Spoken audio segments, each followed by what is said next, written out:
जय जिनेन्द्र। तत्वों की उपयोगिता क्या होती है?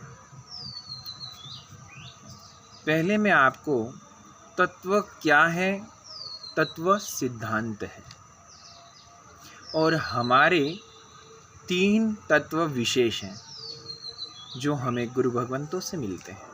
और वह 3 तत्व कौन से हैं वह मैं आपके सामने प्रस्तुत करता हूँ।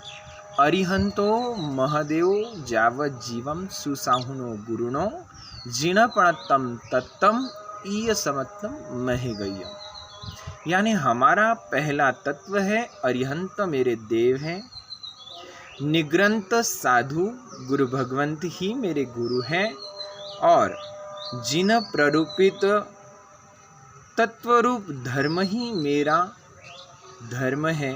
यह 3 तत्वों को मैं ग्रहण करता हूँ। यानी ये 3 तत्व मनुष्य जन्म प्राप्त होने के बाद जिसने ग्रहण किए उसने सम्यकत्व को ग्रहण कर लिया, यानी मिथ्यात्व को छोड़ा और समकित को धारण किया। क्योंकि समकित का धारण करना बहुत ज़रूरी। जब तक सम्यकत्व नहीं तब तक मोक्ष की यात्रा प्रारंभ ही नहीं हो सकती।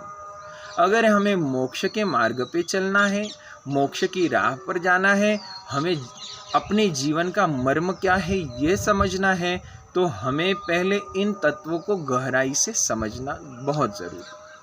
अब इसका विस्तृत रूप जो 25 बोल के अंदर आता है, तत्व कितने? 9।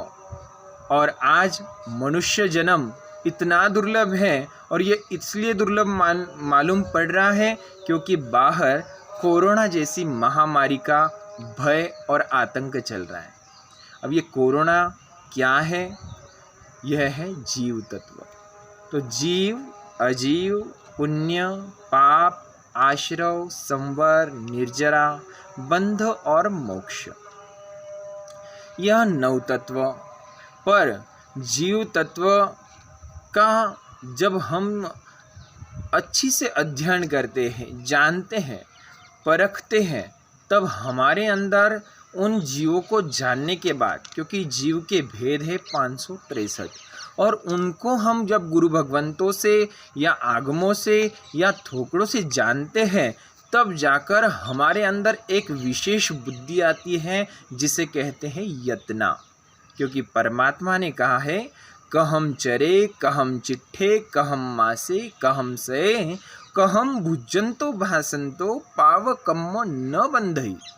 और जवाब में मिला, जयम चरे जयम चिट्ठे जयम मासे जयम सये जयम भुजंतो भासंतो पाव कम्म न बंधई।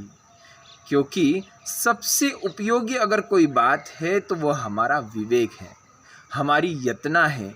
क्योंकि जीव को जानेंगे, अजीव को जानेंगे, तभी हमारे अंदर विवेक जागरूक होगा। जब तक जीव, अजीव, पुण्य, पाप ही, यानी जीव अजीव को ही नहीं जान पाए तो क्या पुण्य करेंगे और क्या पाप। क्योंकि पाप तो सहज हो सकता है मगर पुण्य सहज रूप से होता नहीं है। आज कोरोना जैसी महामारी ने जीवन के अंदर के आधे से ज़्यादा पाप कम कर दिए, मगर वह कम हुए नहीं हैं, वो जानकारी से नहीं हुए, वह केवल भय से हुए। सहज रूप में हमारा पाप कर्म अधिक हो रहा था, मगर इस डर ने पाप भी घटित कर दिया और पुण्य भी घटित कर दिया। जो दान देने की प्रवृत्ति में नहीं थे उनसे दान भी करवा दिया, और जो पाप करने की प्रवृत्ति में लगे हुए थे उनसे थोड़ा सा क्या है, कंट्रोल भी करा दिया। तो यह है डर। मगर एक है डर और दूसरी है समझ। तत्वों से समझ आती है, विवेक आता है, जीवन के अंदर हमें पाप से कैसे निवृत्त होना है और निर्जरा कर बंधनों से कैसे मुक्त होना है, यह हमें तत्व से मालूम पड़ता है। यह तत्व की जानकारी जीवन के अंदर एक ऐसा बोध दे देती है जिससे हम हमारी अंतिम गति, जिसे हम प्राप्त करने के लिए दौड़ रहे हैं, उस मोक्ष तत्व से हमारी मुलाकात कराती है। बस आज इतना ही, क्योंकि समय की मर्यादा है। आगे जब कभी भी मौका मिलेगा तो ज़रूर बोलने का प्रयास करेंगे इन्हीं शब्दों के साथ। ओम शांति। मेरा नाम अतीश मनोहरलाल जी भंसाली, जामनेर, महाराष्ट्र से।